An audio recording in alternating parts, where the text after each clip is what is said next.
우리 저 시계가 딱 10분이 빠른 게 아니지 7분인가 몇 분 빠르더라고.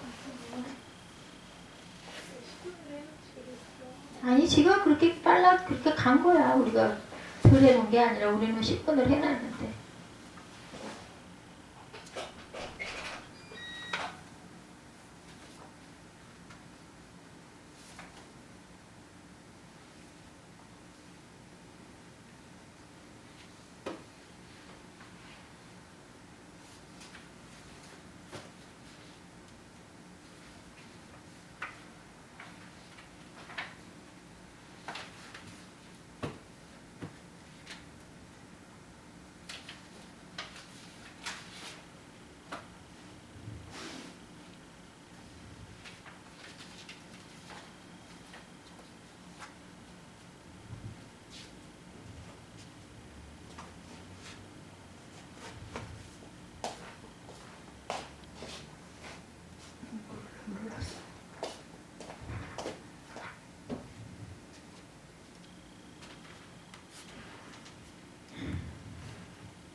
할렐루야 샬롬하고 인사합니다. 할렐루야 샬롬 샬롬 샬롬 샬롬 샬롬. 하나님 사랑합니다. 여러분 주 안에서 사랑합니다. 오늘 야훼를 송축하라 103편 1절에서 22절까지의 내용입니다. 여호와를 우리는 송축해야 되겠죠. 1절부터 내 영혼아 야훼를 송축하라. 우리 찬양 많이 하죠. 내 영혼아 야훼를 송축하라. 내 속에 있는 것들아 다 그의 이름을 송축하라. 내 영혼아 야훼를 송축하며 그의 모든 은택을 잊지 말지어다. 다윗의 시로 나와 있습니다. 그가 내 모든 죄악을 사하시며 내 모든 병을 고치시며 내 생명을 파멸해서 성령하시고 인자와 긍휼로 관을 씌우시며 좋은 것으로 내 소원을 만족하게 하사 내 척전을 독수리같이 새롭게 하시는도다. 야훼께서 공의로운 일을 행하시며 억압당하는 모든 자를 위하여 심판하시는도다. 그의 행위를 모세에게 그의 행사를 이스라엘 자손에게 알리셨도다. 야훼는 긍휼이 많으시고 은혜로우시며 노하기를 더디하시고 인자하심이 풍부하시도다. 자주 경책하지 아니하시며 노를 영원히 품지 아니하시리로다. 우리의 죄를 따라 우리를 처벌하지 아니하시며 우리의 죄악을 따라 우리에게 그대로 갚지는 않으셨으니 이는 하늘이 땅의 높음같이 그를 경외하는 자에게 그의 인자하심이 크심이로다. 동이서에서 먼 것 같이 우리의 죄가를 우리에게서 멀리 옮기셨으며 아버지가 자식을 긍휼히 여김같이 야훼께서는 자기를 경외한 자를 긍휼히 여기시나니 이는 그가 우리의 체질을 아시며 우리가 단지 먼지뿐임을 기억하시니로다. 이렇게 말씀하고 있어요. 103편에 노를 영원히 품지 아니하시는 하나님의 구절이죠. 하나님은 자신의 죄악을 자복하고 하나님 말씀에 순종하면 다시 우리를 회복시켜 주실 뿐만 아니라 마음을 다하여 뜻을 다하여 하나님을 사랑할 수 있는 마음까지 부어주신다고 신명기 30장 1절에서 6절에도 증거합니다. 잠언 28장 13절에도 죄를 자복하고 버리는 자는 불쌍히 여김을 받으리라고 말씀하고 있어요. 우리의 체질을 아시며 우리가 단지 먼지뿐이심을 안다. 14절에 말씀하죠. 잠언 2장 7절에 야훼 하나님이 땅의 흙으로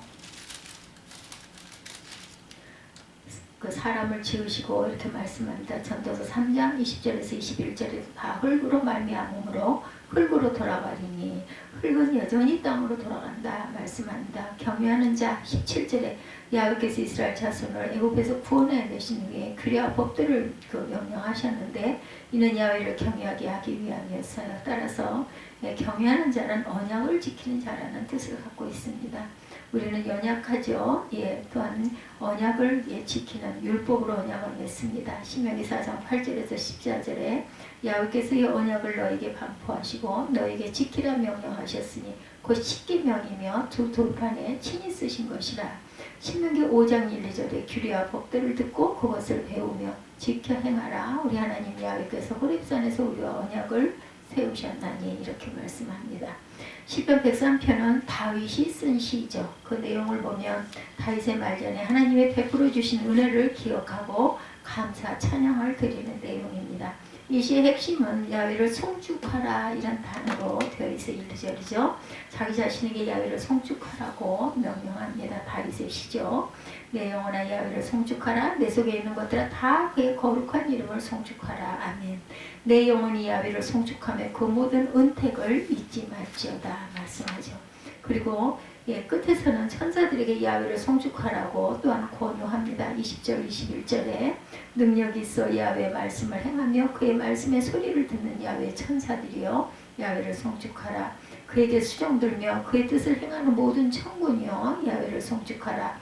야훼의 지으심을 받고 그가 다스리는 모든 곳에 있는 너희여 야훼를 송축하라. 내 영혼아 야훼를 송축하라. 아멘. 야훼의 지으심을 받은 모든 만물에게 야훼를 송축하라 이렇게 끝을 맺죠. 송축하다라는 단어는 무릎을 꿇다라는 의미를 갖고 있어요. 자신이 받은 은혜를 생각할수록 하나님 앞에 무릎 꿇고 찬양하는 것밖에 달리 없다라고 다윗은 고백하고 있습니다. 하나님 앞에 무릎 꿇고 찬양하는 것은 자신의 영혼 깊은 데서 자연스럽게 나오는 찬양임을 우리가 알 수 있는데 그것은 내 영혼아 야훼를 송축하라 하면서 자기 영혼에게 자신이 명령하는 어법을 쓰기까지 할 정도라는 것. 왜 자신의 영혼에게 자신이 야훼를 송축하라고 초대할까요? 그것은 하나님의 선하심과 위대하심에 대한 고백은 영혼 깊은 곳에서부터 우러나와야 하기 때문입니다. 이 세상에서 가식적인 찬양이 많죠. 즉, 립서비스적인 측면에서 찬양하는 내용들이 많습니다. 얼마 전 이만갑이라는 프로를 보니 탈북자들이 나와서 이야기하는데 김정일 장례식 때 너도 나도 나와서 우는데 자기 부모가 돌아가셨을 때도 그렇게 울지는 않는다라는 거죠. 김정일의 부모보다 존경스러워서 그렇게 울었을까? 아니죠. 남들 우는데 자기 혼자 멀뚱멀뚱 있으면 언제 어떻게 끌려갈지 모르기 때문일 겁니다. 얼마 전에 어느 탈북 장교의 간증에 들어보니 김정일 장례식 때 그때가 겨울이었는데 김정일 운구 차량에 오는데 어느 한 사람이 자기 외투를 벗어서 길 깔며 장군님이 차갑지 않게 저승으로 가시옵시오 하였다라는 거죠. 그 다음부터는 모든 사람이 너도 나도 외투를 벗어서 길에 깔았다고 합니다. 그것을 북한 신문은 세계 어느 나라에도 볼 수 없는 감동이었다라고 하는데 어느 나라에서 볼 수 없는 가식적인 충성 그 어떤 경쟁이 아니었을까. 다윗은 이런 가식적 찬양이 아닌 입술만의 찬양이 아닌 내 영혼 깊숙한 곳에서 나오는 깊은 찬양으로 무릎을 꿇고 있는 거죠. 그런 영혼 깊숙한 찬양, 이미 하나님께 받은 깊은 은덕을 기억하기 때문입니다. 내 영혼아 야훼를 송축하며 그의 모든 은택을 잊지 말지어다. 다윗은 양을 치는 목동을 이스라엘 왕으로 삼으신 은혜를 잊지 아니하였을 뿐만 아니라 하나님은 다윗을 메시아의 조상으로 삼습니다. 하나님의 은혜는 참으로 놀라운 은혜이죠. 은혜는 바위에 새기고 원하는 매물에 새겨라 라는 말이 있듯이 우리가 받은 은혜만큼은 확실하게 기억해야 합니다. 우리는 은혜를 더욱더 깊이 기억해야 되죠. 원하는 씻어 흘려버려야 합니다. 나를 위해서. 그러나 사람들은 원하는 바위에 새기고 은혜는 물에 새기는 경향이 있어요. 거꾸로 자신에게 서운하게 하는 것은 오래오래 기억하면서 자신에게 은혜 베푼 것은 까맣게 잊는 경우들이 많다는 것. 근데 우리 한국 사회가 세월호 이후 그 일부겠지만 누구 때문이다 하는 남탓 타령을 너무 심하게 하고 있습니다. 세월호가 대통령 탓이라고 아직도 농성을 부리고 있기도 하다고 그러죠. 부산에 집중호우로 피해가 났을 때도 그것이 4대강 사업 때문이라고 했다고 하네요. 그러나 우리는 반대로 원하는 용서하여 잊어버리고 은혜는 오래오래 기억해야 합니다. 은혜를 기억하는 사람이 감사할 수 있고 찬양할 수 있고 행복할 수가 있기 때문이죠. 그러면 다윗은 구체적으로 무슨 은혜를 입었을까? 용서의 은혜를 받았어요. 그렇죠? 그가 내 모든 죄악을 사하시며 내 모든 병을 고치시며, 다윗이 가장 잊지 못했던 은혜는 자신의 죄를 용서하시는 하나님의 은혜였다는 거죠. 하나님은 사랑의 하나님이시지만 동시에 또한 공의의 하나님이시기도 합니다. 그래서 죄는 끝까지 파헤치고 밝히는 벌하시는 하나님이십니다.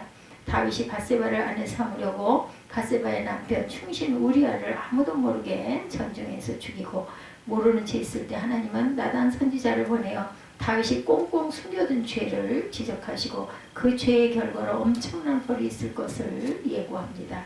다윗이 지은 죄에 대한 벌이 무엇일까? 다윗이 그 후에 큰 병이 들었는데 다윗이 병든 것이 다윗이 지은 죄에 대한 벌로 봅니다. 다윗이 병들었다는 것은 무엇으로 알 수 있는가? 사무엘하 15장에 보면 다윗의 아들 압살롬이 반역하는 것을 보죠. 그래서 압살롬은 예루살렘 성문 곁에 서서 다윗에게 재판을 받으러 오는 사람마다 내 사정이 딱하다마는 왕이 내 사정을 들어줄 재판관을 세우지 않으냐 하였다로 돌려보냅니다. 15장 3절에 보면. 그러면서 덧붙이죠. 내가 왕이 되면 내 사정을 들어줄 텐데. 사무엘하 15장 4절에 있습니다. 압살롬은 그 짓을 4년이나 했다라는 거죠. 이것을 보면 이스라엘의 마지막 재판관은 왕인데 다윗왕이 병이 나서 재판을 할 수 없었다는 것을 알 수 있습니다. 그것을 압살롬은 자신이 왕이 될 기회로 삼은 것이죠. 그래서 나중에 압살롬이 반역을 했을 때 다윗의 신하들은 다윗왕이 4년이나 병으로 들어놓고 일어나지 못하니 다윗이 재기할 수 없을 것이다. 여기서 많은 압살롬 편으로 붙었어요. 이렇게 다윗은 자신의 죄로 말미암아 큰 병에 들기도 했는데 하나님은 다윗의 회개하니 다윗을 용서하시고 다윗의 병을 고쳐주십니다. 그것이 본문 3절에 내 모든 병을 고치시며의 의미입니다. 또 다윗은 자신이 지은 죄로 말미암아 사울 왕처럼 완전히 망할 수도 있었어요. 그러나 하나님은 다윗이 회개하니 다윗 왕만큼은 망하지 않게 하십니다. 계속 왕관을 쓰게 하시죠. 본문 4, 5절이죠. 내 생명을 파멸해서 승량하시고 인자와 긍휼로 관을 씌우시며 좋은 곳으로 내 소원을 만족하게 하사 내 청춘을 독수리와 함께 새롭게 하시는도다. 5절에 내 소원이라는 단어는 해석하기 어려운 단어인데 내 영혼이라는 뜻입니다. 그래서 너의 한평생을 만족함으로 채워주셨다라고 말씀하고 있죠. 실제로 다윗은 압살롬 사건 이후에는 복되고 영광된 여생을 누립니다. 이 모든 복을 말년에 다윗이 회고하면서 나의 죄를 용서해 주시고 내 병을 고쳐주시고 나에게 왕관도 계속 쓰게 해주시고 나의 남은 생애를 만족으로 채워주시는 하나님을 송축합니다 라는 의미가 있어요. 다윗이 무릎 꿇고 송축할 수밖에 없는 하나님의 은혜, 한마디로 말하면 용서받은 은혜이죠. 이 용서의 은혜를 다윗만 누리는 것이 아니라 오늘 저와 여러분도 예수 그리스도로 말미암아 누리고 있다는 사실을 깨달아야 합니다. 용서의 은혜에 구체적으로 말하면 두 가지가 있어요. 하나님이 하지 않으신 은혜 8절에서 10절이죠. 야훼는 긍휼이 많으시고 의로우시며 노하기를 더디하시고 인자하심이 풍부하시도다. 자주 경책하지 아니하시며 노를 영원히 품지 아니하시리로다. 우리의 죄를 따라 우리를 처벌하지는 아니하시며 우리의 죄악을 따라 우리에게 그대로 갚지는 아니하셨으니 우리는 하나님 해주시는 은혜만 있는 것으로 아는데 그것이 아니라는 거죠. 하나님이 하시지 않은 은혜도 있다는 것을 우리가 알아야 합니다. 하나님이 하시지 않은 은혜가 과연 무엇일까? 하나님을 잘 진노하지 않으십니다. 하나님을 잘 꾸짖지 않으시죠? 자주 경책하지 아니하시며. 이 말의 원뜻은 법적 용어이기도 합니다. 그래서 기소하지 않는다라는 그런 그 뜻으로 번역한 성경도 있습니다. 다윗은 하나님은 회개하는 자에게 그 죄가로 진노하지 아니하시고 벌주지 않으시고 죄악대로 갚지 아니하시는 하나님의 은혜가 있음을 우리가 알아야 합니다. 만약 하나님이 우리가 잘못하는 대로 일일이 그 처벌을 내리신다면 우리는 벌써 다 죽었을 거예요. 그저 살 사람이 없습니다. 로버트 인고솔이라는 철저하게 하나님이 없다는 무신론자가 있었습니다. 그러한 그가 어느 날 많은 사람들을 모아놓고 자신이 하나님이 없다는 사실을 확증시켜 주겠다 이렇게 호언장담을 합니다. 그리고는 주먹을 불끈 쥐고 하늘을 향하여 외칩니다. 과연 하나님이 진짜로 있다면 내가 지금부터 5분 동안 가장 악한 말로 당신을 저주하겠으니 이 많은 사람이 보는 데서 나를 죽이시오. 그렇다면 과연 하나님이 이 세상에 있다는 사실을 입증될 것이고 그런데도 불구하고 당신이 나를 죽이지 못하면 하나님은 이 세상 어디에도 없는 것이오 라고 말했다고 그래요. 그리고는 많은 사람들이 호기심 반 걱정 반 된 얼굴로 쳐다보는 데서 두 주먹을 불끈 쥐고 하늘을 향해 삿대질을 하며 온갖 추악한 말로 하나님을 5분 동안이나 저주를 합니다. 그런데 과연 죽지 않았죠. 그러자 그는 의기양양해서 여러분 보셨죠? 하나님은 없는 겁니다. 만약 그가 있다면 자신을 그렇게 저주하고 욕하며 죽여보라고 외치는 나를 이대로 살려두겠소? 이라며 하나님이 없다는 사실을 만천에 입증시킨 자기 자신에 도취되어 어쩔 줄을 몰라 합니다. 그때 참으로 믿음이 좋은 그 신자인 데오로드 파커라는 성도가 나타나서 그에게 이렇게 물어요. 여보시오 선생, 당신에게 아들이 하나 있어? 라고 그러자 인것으로는 그럼 아들이 있죠. 그렇다면 당신에게 아들이 욕을 해대며 떠들면 아버지 이제 나를 죽여보시오 라고 한다면 그 아들을 당장 죽일 수 있겠소? 그러자 인것으로는 화를 내면서 이보시오, 아들이 죽이라고 대든다고 부모가 자식을 그 자리에서 죽일 그런 사람이 어디 있겠소? 라고 투명스럽게 대꾸했다고 그래요. 그러자 데오도르는 점잖게 충고합니다. 바로 그것이요, 당신이 없다고 하는 하나님은 당신의 주장처럼 정말 안 계셔서 당신을 죽이지 않는 것이 아니라 그렇게 저주하는 당신까지도 하나님께서는 사랑하시기에 죽이지 아니하신 것이요 라고. 하나님이 만약 우리 입술의 죄를 그때그때마다 그 벌을 주셨다면 우리 입은 벌써 뭉개지고 없어졌을 것입니다. 하나님이 만약 음탕한 우리의 눈을 그때마다 치셨더라면 우리는 벌써 눈이 멀어졌다고, 멀어졌던 그 졌어야 마땅한 사람들이죠. 그러나 우리의 죄악대로 진노하지 아니하시고 우리의 죄악대로 징벌하지 않는 하나님이 계시기에 오늘날 우리가 그만큼 복을 받고 살아갈 수 있다는 것을 우리가 알아야 합니다.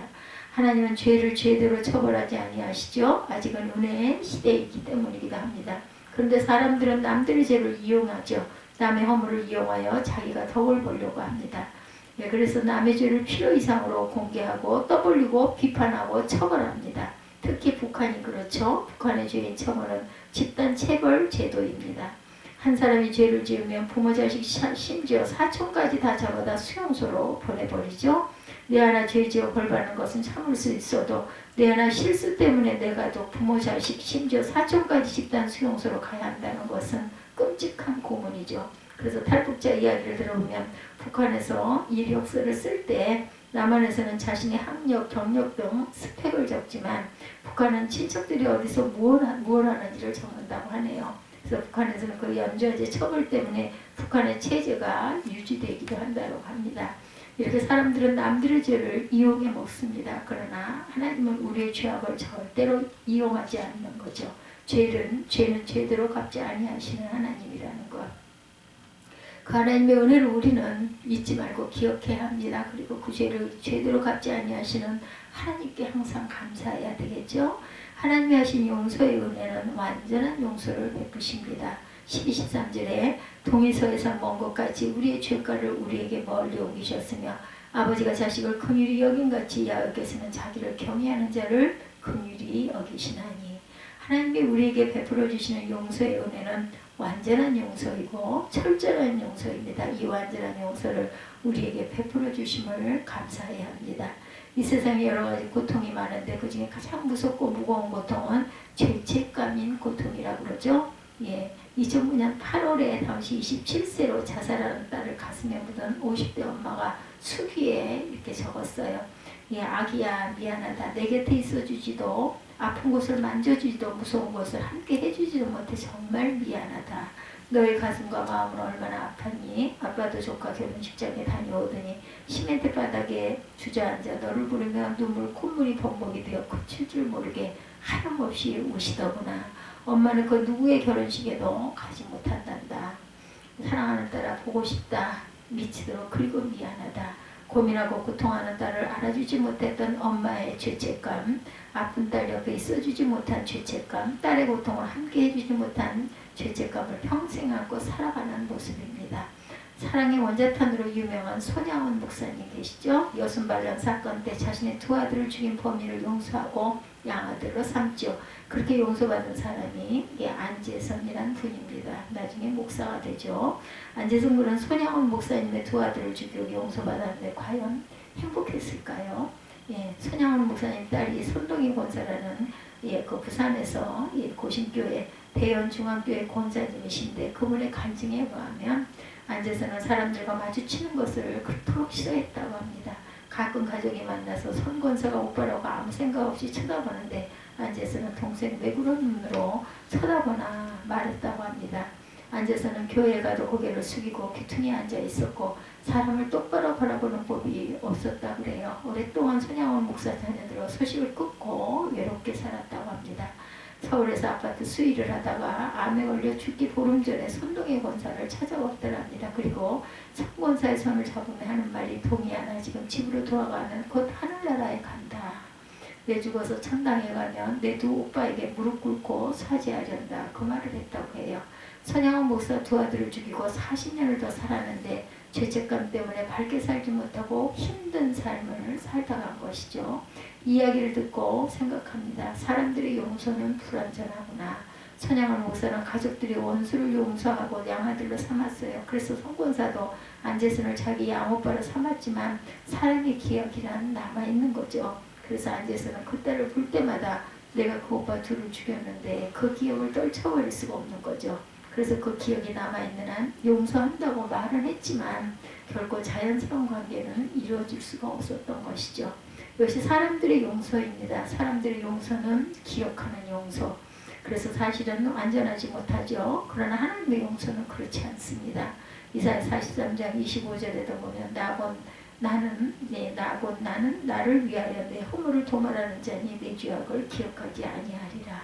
히브리서 10장 17절이죠. 또 그들의 죄와 그들의 불법을 내가 다시 기억하지 아니하리라 하셨으니 이렇게 하나님은 기억하지도 아니하시는 완전히 용서하시는 분이시죠. 하나님은 우리가 회개한 죄는 기억 상실증에 걸려 기억지 못하시는 분이십니다. 그 완전하고 철저한 용서를 본문에 동의서에서 모은 것 같이 우리의 죄가를 멀리 옮기신다 이렇게 말씀하세요. 하나님은 다윗에게만 이런 용서의 은혜를 베푸신 것이 아닙니다. 오늘 예수 그리스도 안에 있는 모든 하나님의 백성들에게 은혜를 베풀고 계시는 하나님, 우리가 올해도 이러한 사랑의 하나님, 은혜 하나님 덕분에 풍요한 시절을 보내고 있고 풍요한 명절을 또한 보내고 있고 하나님을 송축하는 그러한 하나님의 은총과 감사를 저희가 보내고 있습니다.